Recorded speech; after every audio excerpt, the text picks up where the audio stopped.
Suzukakia, a Greek meatball dish cooked in a rich tomato-based sauce, is full of flavor. It's a hearty dish that is well suited for winter when you need something filling and comforting to warm you up. What makes these meatballs distinct? Cumin. Here's how I make it. First, I start by grabbing a bowl of water and adding some sliced bread to it. I let the bread soak for a little while and put that to the side while I prepare the rest of the ingredients. The bread is very important as it will add extra moisture to the mixture and make the meatballs really succulent, so don't skip this step. While the bread is soaking, I chop a mixture of herbs that includes parsley, mint and dill, and I put that to the side. I then grate some onion. I find grating onion to be a better option when you're making meatballs, as you don't end up having big pieces of onion in the meatballs when you eat them. After grating the onions, I set them to the side. Now we are ready to start mixing all the ingredients together. I take the bread that has been soaking and squeeze out as much water as possible and add to the chicken mixture. I also add the onion and chopped herbs that were prepared earlier. Next comes the addition of minced garlic, salt and pepper, a big hit of cumin, as well as 2 eggs that I have slightly beaten, and some olive oil. Then I give it all a good mix with my hands. I mentioned the addition of cumin. I added 1 tablespoon into the mixture. It sounds like a lot, but cumin is the star ingredient in this recipe, and it is what gives the meatballs their distinctive flavor. Do not leave this ingredient out, and don't be stingy with your cumin either, okay? Also note that I am making the meatballs with chicken. Traditionally, these are made with beef, but I don't eat red meat, so I'm making them with chicken. Trust me, they are just as tasty. Once everything has been thoroughly combined, I cover the bowl and put it in the fridge for about an hour or so for all the flavors to marinate the chicken.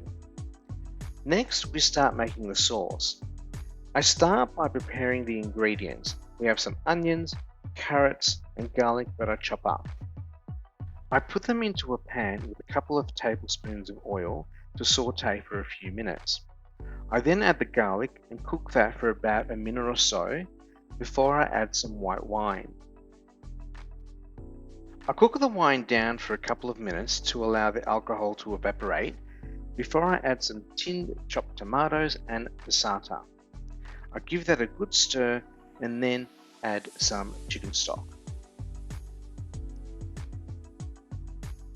And finally, I add the aromatics: a cinnamon stick, a few bay leaves, a mixture of oregano and basil, as well as some salt and pepper. Give that a good stir to combine everything, and I let that simmer for an hour with the lid on the pot, but slightly ajar to let the steam out. This will allow for the sauce to develop its flavor and to reduce down to a nice thick sauce. While the sauce is cooking away, I start shaping the meatballs. I grab the meatball mixture out of the fridge and start shaping the meatballs into oblongs. I do this by grabbing a small handful of the chicken mixture and shaping it into a ball. Then I squash it down and roll it into an oblong shape. I continue doing that until I end up with about 20 meatballs, which is enough to feed 4 people. Now that I've done all that, I can start cooking the meatballs. I grab a frying pan and cover the base in oil about 1 centimeter deep so that we can shallow fry the meatballs. I fry them in batches as they won't all fit into my pan. We want to fry the meatballs until they have a nice golden brown color. If they don't completely cook on the inside, that's okay, as we're going to cook them again in the sauce once we have finished frying them. Once they are all cooked, they are ready to be added into the sauce. But before I do that, I remove the cinnamon stick and bay leaves. I then start carefully adding the meatballs into the sauce one at a time so they don't break, and make sure they are submerged as best as possible. I cover the pot and allow the meatballs to cook for about another half an hour to allow them to absorb some of the sauce flavors and complete the cooking process. After 30 minutes has elapsed, it's finally time to eat.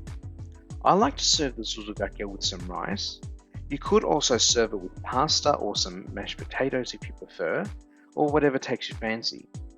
Just make sure that you not only get a good serve of the meatballs, but the sauce as well. The sauce goes beautifully with the rice or pasta or mash. And there you have it. They are a labour of love, but they are so worth it.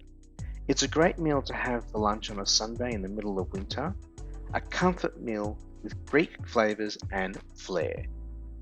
I hope you enjoyed this video. Please give it a like and consider giving me a follow if you haven't already done so.